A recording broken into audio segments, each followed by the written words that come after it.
Elite school mocked black student for singing while poor, but his hidden song shattered the system.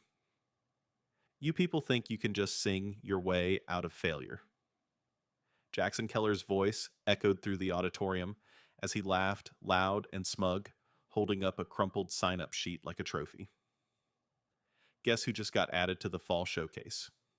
Everyone, our diversity scholarship star, Elliot Freeman. The scattered claps and awkward chuckles from the mostly white student body of Ravenhill Prep weren't just mean, they were rehearsed. Elliot froze mid-step near the side entrance of the hall tray of library books still in hand from his shift as a student assistant.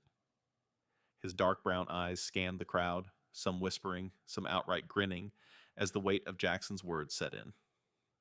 The sign-up list hadn't included his name an hour ago, but now it was printed and posted on stage. Finale performer, Elliot Freeman. He hadn't signed up. He never would. Ravenhill Prep was an elite academy tucked away in the wealthy suburbs of Connecticut, where legacy students talked more about spring internships at their parents' firms than about grades. Elliot, on scholarship, worked part-time on campus and lived with his aunt across town. The only black student in the senior class, he had learned early that invisibility was safer than ambition. Guess we'll finally hear those pipes your people are so famous for. Jackson smirked, brushing past him on his way off stage. The words weren't even subtle anymore. It wasn't just the racism that stung, it was the calculation. This wasn't a spontaneous prank. The fall showcase was a school-wide performance event, live-streamed to parents and donors. Elliot would have to sing solo in front of 500 people and a dozen cameras, or publicly refuse and fuel every stereotype they already pinned on him. He clenched his jaw, holding the stack of books tighter. From behind, he heard another student, Hayden, mutter, "What if he actually sings good?" Though Jackson scoffed, "Please." Even if he can, he's not going to dare. Guys like him never do. What no one at Ravenhill knew, what Elliot had buried deep, was that music was the only part of his life he had once claimed as his own. His mother, a soul singer from New Orleans, had taught him to hum harmonies before he could spell his name. But she died in a car accident when he was 12. And after that, the melodies stopped. His guitar sat under his bed, untouched for years, except for the day he recorded a single song under a fake name for a now-defunct YouTube channel. That video, 3 million views in a week, he had pulled it down before it reached 4. Now standing beneath the harsh spotlight of orchestrated humiliation, Elliot felt something stir. Not anger, not fear. Something quieter. A slow simmering clarity. He walked out of the auditorium without a word. Not to defend himself. Not to protest. But to listen again to something he hadn't allowed himself to feel in a long, long time. In the near-empty library behind the desk where he usually reshelved returns, Elliot pulled out a pair of worn headphones and an old MP3 player taped on the back with the words, "For when you forget who you are." He placed them over his ears. A voice warm velvet and broken by time filled him. His mother. A single tear slipped down his cheek. This wasn't about a showcase anymore. It was about reclaiming a voice they'd tried to erase. If you stay quiet long enough, they forget you can speak. Elliot whispered those words into the stillness of the music room, fingers trembling slightly as they hovered over the keys of the school's old upright piano. The room smelled like varnish and dust, its walls lined with faded sheet music and gold-plated plaques of students long gone.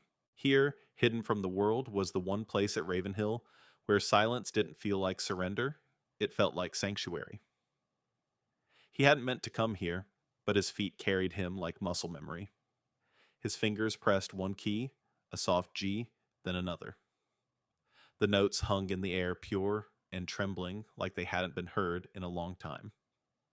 From his backpack, he pulled out the battered notebook he hadn't touched in years. Inside were unfinished lyrics, fragments of melodies, half-scribbled verses that once poured from a child who thought music could fix everything. He flipped to the back, where a single page was folded like a secret, "The river knows my name." a song he started the night before his mother's funeral and never dared to finish. He stared at the lyrics, heart pounding. The words were raw, full of grief and grace and fury. He could still hear her singing the first line beside him on the porch just days before the accident. That song wasn't just music, it was her legacy. Her voice. And maybe his. But singing it at the showcase in front of people like Jackson People, who thought his place at Ravenhill was charity work for the Diversity Board, it would be giving them ammunition. Still another voice whispered one deeper, older, truer. Maybe you don't sing for them at all. That night, as the campus lights flickered out and most of the dorms fell quiet, Elliot crept into the rehearsal studio. He set up a camera borrowed from the media lab and adjusted the mic like he used to when he recorded in his closet. He wasn't doing this for views or validation. He was doing it to see if the boy who used to sing to the stars was still inside him. He sat on the piano bench, the notebook open beside him, and placed something on top, a small bronze necklace in the shape of a river stone. It had belonged to his mother. He always kept it hidden under his shirt, but tonight it needed to breathe. He took one long breath, then began to sing. The first note cracked. First note. The second wavered, but the third it broke through like sunlight after storm clouds. His voice, smooth and wounded, rose through the room like smoke curling toward heaven. The words spilled out one after another until they weren't words anymore, but memory of porch swings and midnight humming of losing and choosing to live anyway. He didn't notice the tears until the final note faded. Elliot sat there in silence, letting the echoes die, when he heard something he hadn't expected. A soft gasp. In the corner of the room, standing behind the cracked practice mirror, was Sophia Alvarez, a fellow senior in his literature class. She'd been quiet all semester, camera always slung over one shoulder, scribbling poems in her margins. Elliot hadn't even known she was in the studio club, but now her eyes glistened, her voice caught in her throat. I didn't mean to spy, she said. I come here to record sound tests, and Elliot, she didn't finish the sentence. She didn't have to. The next morning, Elliot found a flash drive tucked inside his locker. No note, just the drive and a message scribbled in permanent marker across it. The river is rising. Don't stop. But it wasn't just Sophia who heard him that night. There was another door in that studio, and someone else had been listening. Your name was never on the list, Elliot.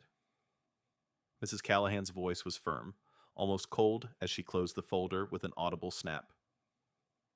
The headmistress of Ravenhill Prep was known for her elegant neutrality, always composed, always poised. But something about the way she avoided Elliot's eyes made the air inside her office feel heavier than usual. Elliot stood still, clutching his backpack strapped tightly. Then how did it get there? Mrs. Callahan offered a brittle smile. It appears someone accessed the student sign-up system using your login. You'll be removed from the performance list immediately. We'll handle the investigation internally. But it's already public, Elliot said quietly. Everyone thinks I signed up. I'm sure the students will forget soon enough. She said it like a fact, not a hope. Silence is often the most dignified path, Mr. Freeman. He wanted to scream, but he didn't. He simply nodded and walked out the words most dignified path, repeating like a dull drumbeat in his head. He didn't notice the phone in his pocket buzzing with a message from Sophia. Check the school's story archive. You need to see this? When he did, hours later, his breath caught. Someone had uploaded a 15-second clip from the studio the night before. It wasn't the full song, just the end. Just the river necklace glinting on the piano. Just the line, I am more than what you name me. The video was titled Guess Who Can Actually Sing, and it had over 40,000 views. The comments were brutal. Is this even him? Diversity hires got hidden talents. Now please, he sounds like a YouTube filter. But amid the ugliness were a few that stunned him. That voice, it hurts in the best way. Play this at the showcase. I'll show up. Whoever he is, he made me cry. Elliot's first instinct was panic. He had to shut it down, get Sophia to delete it. But then he scrolled further. One comment pinned at the top, written by Sophia herself. Before you judge him, ask yourself why the world only listens when a black kid sings about pain. That hit like thunder. It wasn't about exposure anymore. It was about power, who was allowed to hold the mic and who wasn't. The next day, the incident came up during advisory period. Jackson Keller, sitting smug in the second row, raised his hand and asked with performative innocence, "Ms. Goodwin, do we get extra credit for inspiring school-wide scandals?" Laughter. Nervous. Controlled. And deeply coded. Elliot stayed silent. Again. Until Ms. Goodwin, one of the few teachers who treated him with respect, spoke up. Some of you seem more interested in mocking courage than understanding it. Maybe we should spend more time listening than laughing.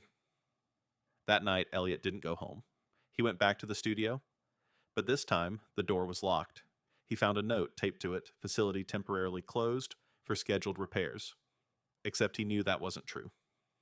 The next day, he was called into the student code office. 2 administrators. 1 printout. A letter accusing him of unauthorized after-hours use of school property. Possible suspension pending review. They were trying to shut him up. Again. He left the office with a tight smile, thanking them for the notice. But inside, something had cracked open. Not fear. Not rage. Resolve.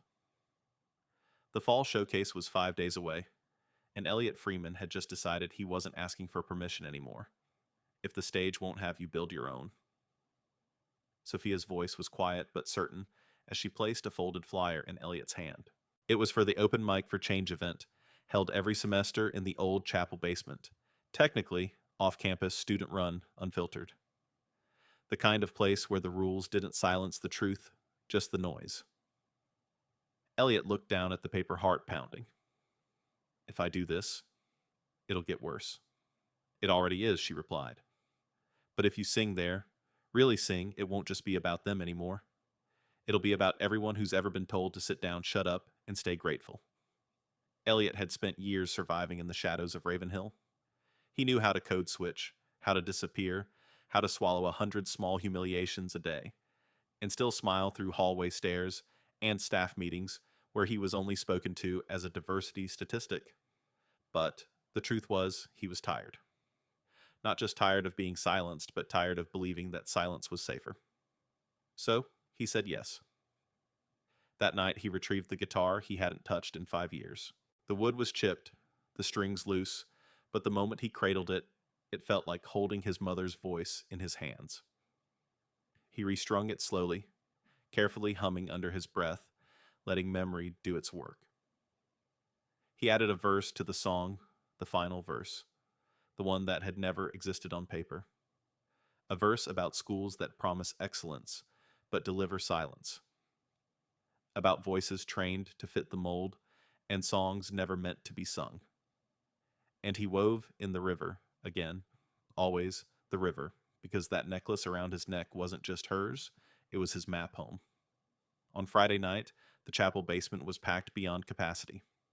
Students from all over, artists, misfits, those who felt too loud or too quiet for Ravenhill's pristine veneer, gathered shoulder to shoulder. The walls pulsed with anticipation.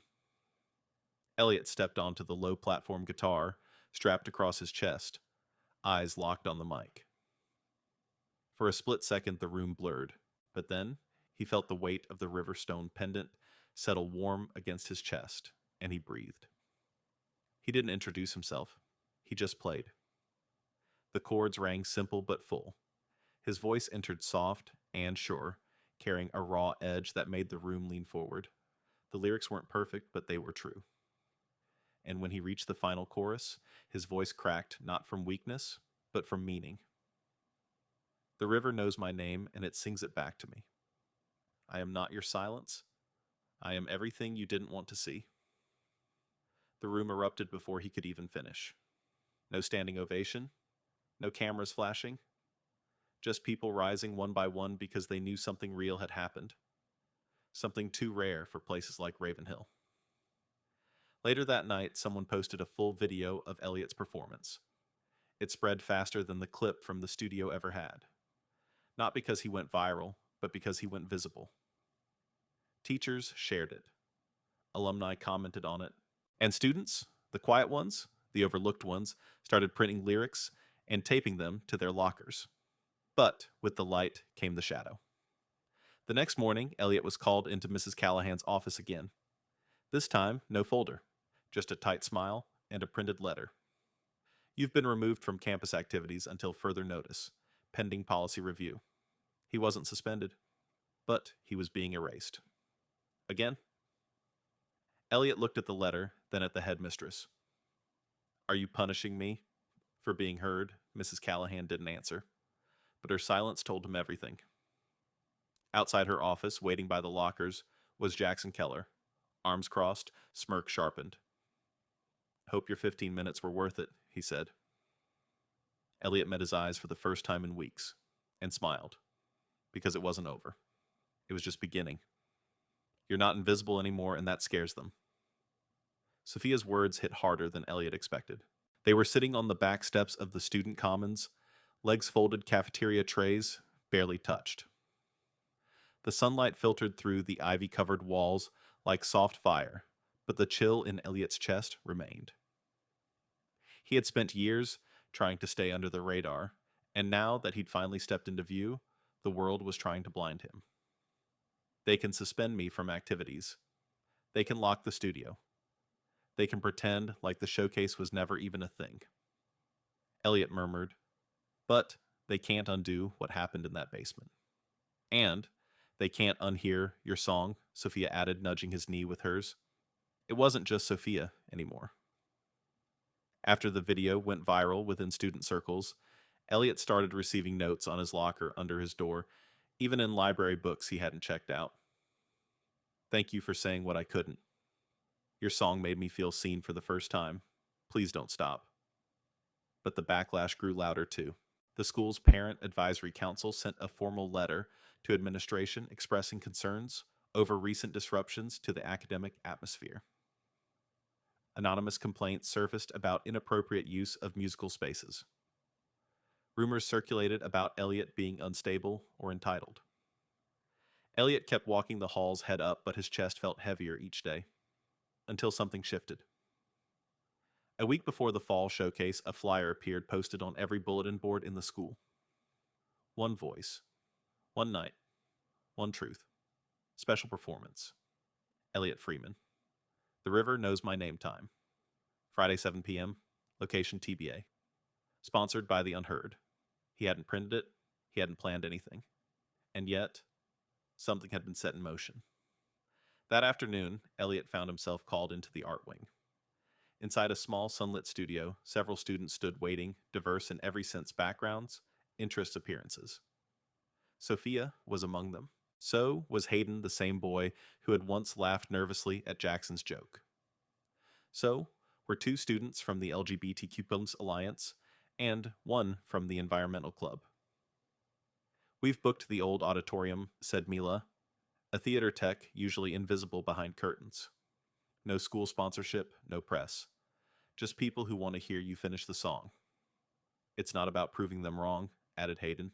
It's about reminding us what right sounds like. For a moment, Elliot just stood there overwhelmed. All he had ever wanted was to sing on his own terms. And now that chance had returned, not because the system allowed it, but because the people inside it rose up anyway. That evening, as he walked home under a silver dust sky, Elliot passed the music building. Lights were off, doors were locked, but taped to the glass was a single envelope with his name. Inside was a typed note. You were never meant to be background noise. Don't let them turn you down. Ms. Goodwin. Beneath it was a small box. Inside, new guitar strings. He looked up at the reflection in the glass, his own face faintly layered over the empty room beyond, and something softened. They were trying to erase him, but piece by piece, he was being rewritten. And now, just days away, the showcase stage sat waiting for whoever would dare claim it. Ladies and gentlemen, this is not on the program. The student MC's voice cracked slightly as he looked off stage, then back at the audience. The packed auditorium shifted uncomfortably. Whispers grew like static. Parents, teachers, and donors filled the seats' glossy programs in hand, each one listing a safe, curated lineup of performances designed to impress, not provoke. Elliot Freeman's name was nowhere on it. But then the curtain parted, and there he was. Elliot stepped forward, calm but electric. His hair pulled back, sleeves rolled, the Riverstone pendant gleaming at his collarbone. Slung across his shoulder, the restored guitar his mother once tuned by ear. The spotlight hit him square in the chest. Gasps rippled. Someone in the front row whispered, "Is that the kid from the video Jackson Keller seated smugly beside his father?" A key Ravenhill donor sat upright, eyes narrowed. Elliot didn't greet the audience. He didn't explain. He adjusted the mic, took one breath, and began to play. The first notes were low-hushed, almost like he was afraid the sound itself might shatter something. But then the melody unfolded. It wasn't just a song, it was a declaration. The verses told a story not printed in any history book of coded classrooms, silent hallways, polished traditions built atop unspoken exclusions. And then came the final verse, the one no one had heard before. They handed me silence, called it safety. But I was born to ring like thunder in their quiet halls. The room froze. Mouths parted. Eyes welled. Even those who had dismissed him, who had laughed, doubted, whispered, felt it. This wasn't rebellion. It was resurrection. Midway through, someone stood. Ms. Goodwin. Then another. Hayden. Then Sophia. Then a row of students rose, and then two, and then the whole right half of the auditorium. And then Elliot's voice broke not from fear, but from something bigger release. The kind that only happens when the truth finally makes contact with air. He didn't cry. He didn't falter. He finished the song, held the final chord like a long goodbye, and let the silence land like snowfall. Then applause. But not the polite kind. It erupted, unfiltered, relentless, thunderous. Except at one table near the front, where Mr. Keller sat stone-faced, gripping the program so hard it crumpled. Jackson beside him looked dazed. And Mrs. Callahan? She stood in the back corner, arms folded, unreadable. Elliot stepped back from the mic, bowed once, and walked off stage. But before he made it through the curtains, the MC caught him by the arm, breathless. "You're trending," he whispered, holding up his phone. "Like the whole school. Reddit, Twitter, everywhere." Backstage students crowded him. They hugged him, thanked him, filmed him. But Elliot barely registered any of it. He walked outside into the cool night air, let the door close behind him, and stood there under the stars. No lights, no applause, just the sound of his breath. And for the first time in years, he felt whole. But what he didn't know, what none of them knew, was that someone had uploaded the full performance video, not just to social media, but directly to the Ravenhill Alumni Network. And among the people watching was a board member with a memory of a different voice, a woman with the same last name as the song he just sang. Do you know who wrote that song? Mr. Freeman? The voice was crisp, older female, and not one Elliot recognized.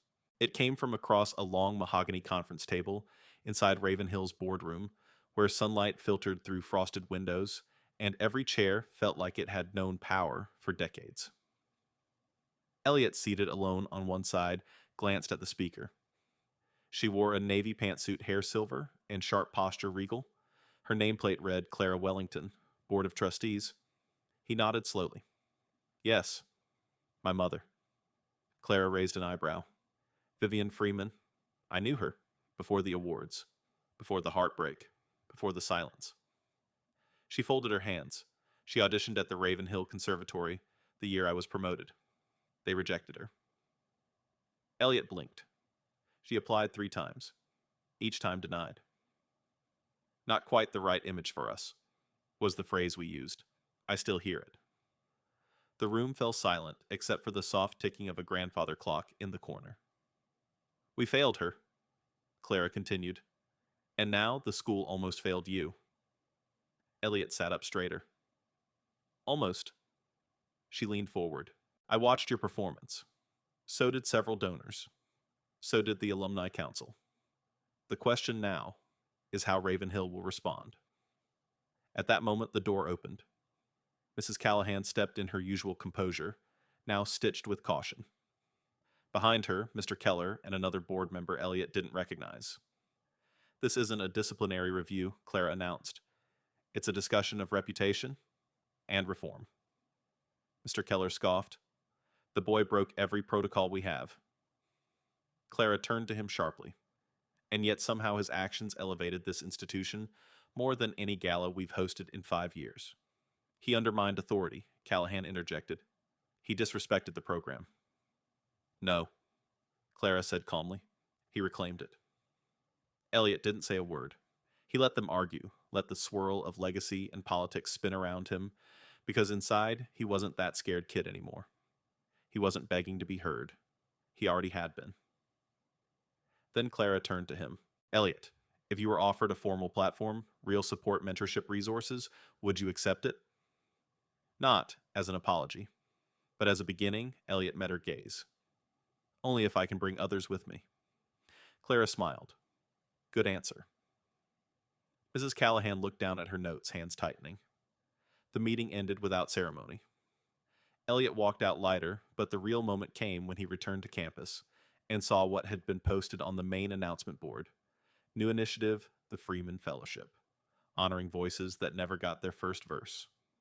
Applications open. Monday. First mentor, Elliot Freeman. He stood in silence, unsure whether to laugh or cry, but then Hayden came jogging up out of breath. Bro, the showcase performance just hit national news. Someone from NPR's education podcast wants to interview you. And Clara Wellington just mentioned you in a panel about systemic inclusion. Elliot's jaw dropped. What is happening? Sophia appeared beside him, holding up her phone already recording. You're becoming real, in a system built to pretend you weren't. But it wasn't just Elliot anymore. That night, under the same auditorium where he once stood alone, dozens of students gathered singing, reading, painting, creating. They called it the River Collective. Elliot didn't perform, he just listened. Because now, the voices were multiplying. You didn't just sing for yourself, you opened the floodgates. The words came from Ms. Goodwin weeks later, as she watched Elliot on stage not performing, but handing out the very first Freeman Fellowship certificates to 3 new student artists. One was a first-gen refugee student.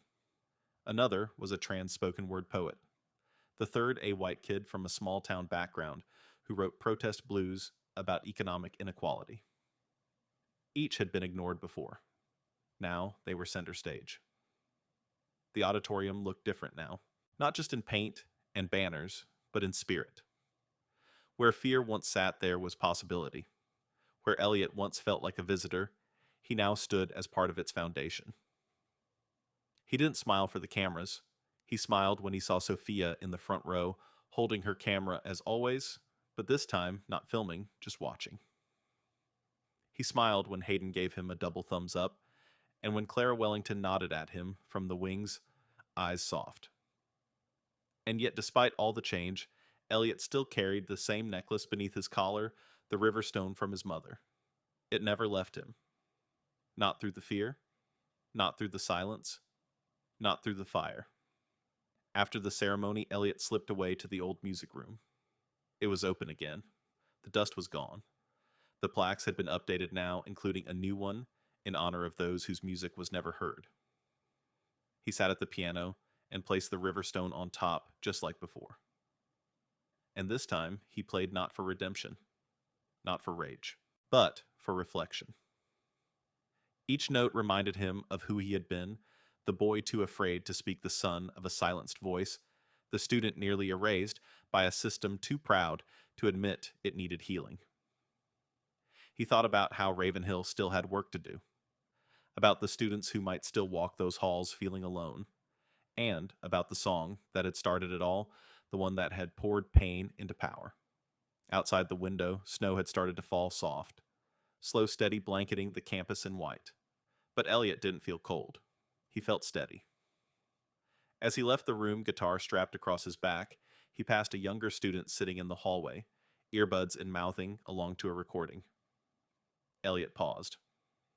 "What are you listening to?" The kid pulled out one earbud and grinned. "You? The River Knows My Name. Found it on the school archive. It's kinda legendary." Elliot chuckled softly. "Keep listening. And when it's your turn, sing loud." The student nodded. As Elliot stepped outside into the crisp air, he looked out at the campus he once thought would break him, and realized he had bent it instead. Not by fighting harder, but by refusing to vanish. Because some voices don't just echo, they become rivers. And once they rise, they never go quiet again.